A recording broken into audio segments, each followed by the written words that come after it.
ఇప్పుడు మనం 2024 సంవత్సరం ఫిబ్రవరి నెల 1వ తేదీ నుంచి 15వ తేదీ వరకు ద్వాదశ రాశుల్లో వృశ్చిక రాశి వారి జ్యోతిష్యం చూస్తున్నామండి.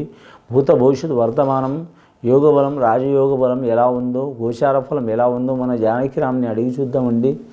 జానకిరామ్ వృశ్చిక రాశి వారి జాతకం, ప్రయత్న, యోగం, చదువు, విద్య, ఉద్యోగం, తరించిన పని ఎట్లా ఉంది, అనుకున్న కోరిక అవుతుందా కాదా, నమ్మిన పని జయమే అవుతుందా కాదా, విద్యార్థులకు విద్య విషయంలో ఎలా ఉంటుంది, వ్యాపారస్తులకు ధన విషయంలో ఎలా ఉంటుంది, కళ్యాణం కాని వారి కళ్యాణంలో ఎలా ఉంటుంది, అలాగే ఉద్యోగం చేస్తున్న వారికి ఉద్యోగ విషయంలో ఎలా ఉంటుంది, రాజకీయ నాయకులకు ఎలా ఉంటుంది, సినీ ఇండస్ట్రీ వారికి ఎలా ఉంటుంది, కళాకారులకు ఎలా ఉంటుంది, సెలబ్రిటీలకు ఎలా ఉంటుంది, క్రీడాకారులకు ఎట్లా ఉంటుంది, నమ్మిన వారికి ఎట్లా ఉంటుంది, విద్య విషయంలో ఎలా ఉంటుంది, ఆరోగ్య విషయంలో ఎలా ఉంటుంది, వ్యవసాయ విషయంలో ఎలా ఉంటుంది.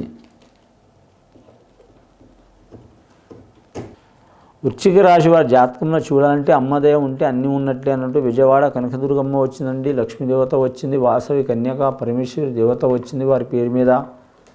అలాగే రామరామ జయ రామరామ శ్రీరామచంద్రుడు వచ్చిన వారి జాతకానికి ముఖ్యంగా మాత్రం. అలాగే జానకి మాత వచ్చింది, సీతారాములు వచ్చిండ్రు. కానీ వృశ్చిక రాశి వారి జాతకంలో చూడాలంటే మాత్రం కూర్చుంటే రాజు, లేస్తే మంత్రి, తిరిగితే సేనాధిపతి ఉంటారండి వారు. ఎక్కడ తగ్గరు, ఎక్కడ తల వంచరు, పట్టుదల భారీ ఉంటుంది. ఆ లక్ష్మీనరసింహస్వామి అంశలో పుట్టినవారు.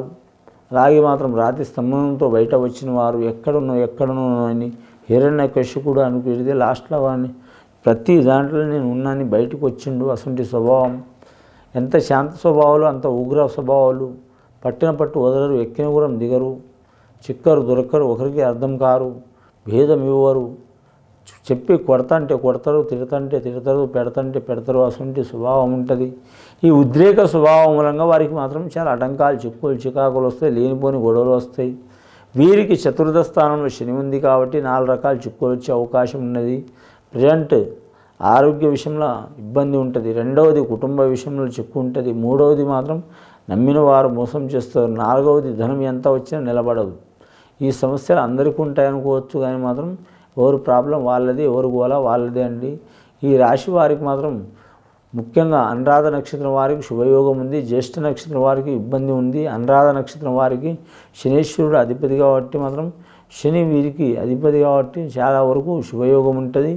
అలాగే శుక్రుడు అధిపతి జ్యేష్ఠ నక్షత్రం వారికి కూడా మాత్రం శుభయోగం ఉంది. కానీ స్త్రీలకు మాత్రం మంచిగా ఉంటుందండి. కళాకారులకు కలిసి వస్తుంది, క్రీడాకారులకు కలిసి వచ్చే అవకాశం ఉంది, పెద్దల ఆస్తి కలిసి వచ్చే అవకాశం ఉంది. వీరి జాతకంలో చూడాలంటే మాత్రం వీరి చేతిలో ఎవరికి డబ్బులు ఇవ్వద్దండి, తీసుకోవద్దండి. ఇస్తే మాత్రం తిరిగి రావు, తీసుకుంటే మాత్రం సామాన్యంగా అవి తీరవండి. డబ్బులు ఇవ్వకపోతే తీసుకోకపోతే ఎలా అని చాలామంది అనుకుంటారు. అత్యవసరమైతే తీసుకోవచ్చండి.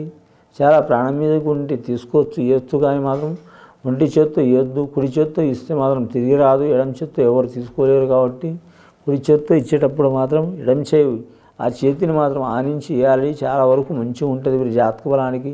ఈ వృశ్చిక రాశి వారి జాతకంలో స్వభావరీత్యా చూడాలంటే తేలుగుణం అంటే వీరు అందరికీ కంటే భిన్నంగా ఆలోచన శక్తి ఉంటుంది. వీరికి మేధావితనం చాలా ఉంటుంది.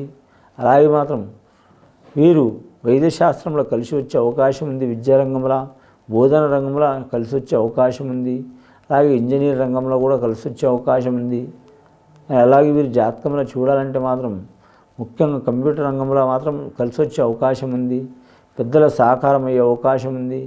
కానీ మాత్రం వీరి పేరు మీద గత కొన్ని సంవత్సరాల నుంచి పడుతున్న ఇతిబాధలు తొలగిపోయే అవకాశాలు ఉన్నాయండి. చతుర్థ స్థానంలో శని ఉంది కాబట్టి ఆంజనేయ స్వామిని పూజ చేయటం, అలాగే మాత్రం శివుని ఆరాధన చేయటం, అలాగే వీరి జాతకంలో చూడాలంటే అన్నదానం చేయటం. కానీ నల్లని గోవుకు మాత్రం గరికధారణ అంటే నల్లని గోవుకు తినే వస్తువు ఏదైనా పెట్టడం చాలా వరకు మంచిది. అలాగే నల్ల గోవు పూజ చేయటం చాలా వరకు మంచిది. గోధుమవర్ణం కలర్ ఉన్న గోవు కూడా పూజ చేయటం చాలా మంచిది. రాహు, కేతు, శని వీరి దగ్గర స్వభావాలు ఉంటాయండి, చేయటం చాలా మంచిది. శుక్రమహారదశ ఉంటుంది జ్యేష్ఠ నక్షత్రం వారికి. వృశ్చిక రాశి వారి జాతకంలో 20 సంవత్సరాల నుంచి 30 సంవత్సరాలు ఉన్న వారికి ఇబ్బందులు తప్పవండి. 30 నుంచి 40 ఉన్న వారికి మాత్రం తిరుగు ఉండదు. 40 సంవత్సరాల నుంచి పడితే మాత్రం 50 సంవత్సరాల వారికి మాత్రం శుక్రమహారదశ ఉంటుంది కాబట్టి కళాకారులకు మాత్రం తిరుగు ఉండదు. గవర్నమెంట్ పరంగా మాత్రం ఆర్డర్లు రివార్డులు లభించే అవకాశం ఉంటుంది. అంశబలం మంచిగా ఉంటుంది. అలాగే అన్నదమ్ముల సహకారం ఉంటుంది. వీరు ఎంత కష్టపడ్డా ఏదో ఒక ఇబ్బంది వస్తూ ఉంటుంది, జాగ్రత్తగా ఉండాలండి. కానీ మాత్రం పోలీస్ స్టేషన్ కిరుకులు చిక్కులు చికాకులు ఉన్నవారు, అలాగే భూమి తగాదులు ఉన్నవారు, అలాగే పంట తగాదాలు ఉన్నవారు, భూమి తగాదాలు ఉన్నవారు వీరికి అనుకూలమైన వాతావరణం అయ్యే అవకాశం ఉంది. ముఖ్యంగా నమ్మిన పని జయమయ్యే అవకాశం ఉంది. స్త్రీ సహకారం ఉంటుంది. భార్యతో లక్ష్మీ యోగం ఉంటుంది. అన్నదమ్ములతో సహకారం ఉంటుంది. బామతో లాభం ఉంటుంది. కానీ చిన్న పనులు పిల్లలతో కూడా మాట పడాల్సి వస్తే జాగ్రత్తగా ఉండాలి. వీరికి ఒక్కరితోనే కాదండి, కుటుంబ సభ్యులు అన్నదమ్ములు కావచ్చు, అక్క చెల్లెలు కావచ్చు, మరదళ్ళు కావచ్చు, మేనకోడళ్ళు కావచ్చు, కోడళ్ళు కావచ్చు, బిడ్డలు కావచ్చు, లేదా రిలేషన్షిప్లో ఎవరైనా కావచ్చు, రక్త సంబంధికులు వీళ్ళని పీడించే అవకాశం ఎక్కువ ఉంటుంది. ఆ పీడించే అవకాశం వెళ్ళిపోవాలంటే మాత్రం హే రామచంద్ర అంటూ మాత్రం రాముడికి మాత్రం దర్శనం చేయాలి, శ్రీరామచంద్రుడికి దర్శనం చేయాలి.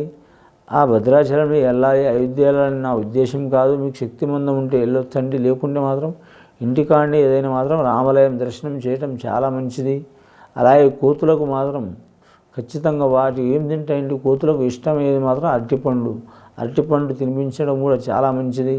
ముఖ్యంగా మీరు జాతకంలో చూడాలంటే మాత్రం ఇంటి ముందర మాత్రం పటిక బెల్లం కట్టడం మంచిది. అలాగే మాత్రం వ్యాపార స్థానంలో కూడా పటిక బెల్లం కట్టడం మంచిది, వ్యాపారం చేసేవారు. అలాగే వీరు జాతకంలో చూడాలంటే మాత్రం ఇంటి ముందర మాత్రం ఆడవారు కాకుండా మగవారు మాత్రం కరెక్ట్ బలిగుమ్మడికాయ అమావాస్య పగలగొట్టి పక్కన పెట్టడం, పుష్ప కుంకుమ వేసి పెట్టడం చాలా మంచిది. దక్షిణ భాగం ప్రయాణం చేయటం చాలా మంచిది. కాకపోతే వాస్తు ప్రకారం ఇంటిలో మాత్రం కాదండి, బయటి విషయంలో మీ జాతకం పడవ మూల కూడా కలిసి వచ్చే అవకాశం ఉంది. కానీ మాత్రం వయసులో పుట్టిన పిల్లలు, వయసులో వచ్చిన కళ్యాణం, కానీ వయసులో వచ్చిన ధనం జీవితాంతం నిలబడుతుంది అంటారు. చాలా వరకు వీరికి లేటుగా వివాహమైన కూడా కలిసి వచ్చే అవకాశం ఉంటుంది. వీరి జాతకంలో వీరికి తల్లిదండ్రుల సహకారం ఉంటుంది, భార్య సహకారం ఉంటుంది, పిల్లల సహకారం కూడా ఉంటుంది. కానీ వారే వీరిని ఒక్కొక్కసారి మాత్రం ప్రాణం తీసినంత పనులు చేస్తారు. ఆవేశం ఎక్కువ ఉంటుంది వీరి జాతకంలో. తినే కాడ తాగే కాడ జాగ్రత్తగా ఉండాలి. అరిషడ్గా వర్గాల్లో జాగ్రత్తగా ఉండాలి. కామం, క్రోధం, లోభం, మోహం, మదమత్సర్యం ఇలాంటి విషయాల్లో కంట్రోల్ చేసుకోవడం మంచిది. మహా ఋషులే చేసుకోలేదు, భగవంతులే చేసుకోలేదు, రాక్షసులే చేసుకోలేదు, కిన్నెర పురుషులే చేసుకోలేదు. మనం మనుషులు ఏం చేసుకుంటామంటే ఏం చేయలేము, ఇలాగే ఉంటాం ఎప్పుడు. కాబట్టి వారు కంట్రోల్ చేసుకోమంటున్నాను నేను. ఎంతవరకు ఉండాలో అంతవరకు ఉంటే చాలా మంచిది. మీరు జాతక బలానికి చూడాలంటే మాత్రం ముఖ్యంగా మాత్రం సినీ ఫిల్టర్ రంగంలో కూడా కలిసి వచ్చే అవకాశం ఉంటుంది. ఫైనాన్స్ రంగంలో జాగ్రత్తగా ఉండాలండి, బ్యాంక్ రంగంలో జాగ్రత్తగా ఉండాలి, షేర్ మార్కెట్ రంగంలో జాగ్రత్తగా ఉండాలి.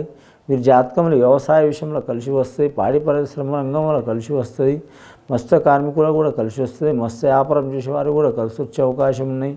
కానీ ఇంకోటి జీవరాశుల వ్యాపారం చేసేవారు కూడా కలిసి వస్తుంది. గత కొన్ని సంవత్సరాల నుంచి పడుతున్న బాధలు, చిక్కులు చికాకులు తొలగిపోయే అవకాశాలు ఉన్నాయి. ఆ శ్రీరామచంద్రుని దర్శనం చేయటం చాలా వరకు మంచిది. వారు సీతారామచంద్రుని అలాగే విజయవాడ కనకదుర్గమ్మ పూజ చేయటం, లక్ష్మీమాత ఆరాధన చేయటం. లక్ష్మీమాతకు చాలా మూలంగా మాత్రం పడమరకు ఫోటో పెట్టి తూర్పుగా కనబడేటట్టు పెడతారండి. అలా పెట్టకూడదండి. అని మాత్రం దక్షిణం ఫోటో పెట్టి మాత్రం ఉత్తరం చూసేటట్టు పెట్టడం చాలా మంచిది. శివయోగం ఉంటుంది, కలిసి వచ్చే అవకాశం ఉంటుంది. అలాగే వాసవి కన్యకా పరమేశ్వరి దేవత వచ్చింది కాబట్టి వర్తకులకు అంటే వ్యాపారం చేసేవారు వారు ఏ వ్యాపారం చేసినా సరే తప్పకుండా కలిసి వచ్చే అవకాశం ఉంది. ఆ వ్యాపారం కలిసి రావాలంటే మాత్రం పటిక బెల్లం మాత్రం కట్టడం, ఇంటి ముందర కట్టడం, వ్యాపార స్థానంలో కట్టడం చాలా వరకు శుభప్రదం యోగం ఉంటుందండి. ఇది విని చూసి ఆచరించే వారికి మంచి ఫలితాలు కలుగుతాయండి. శుభం భూయాత్.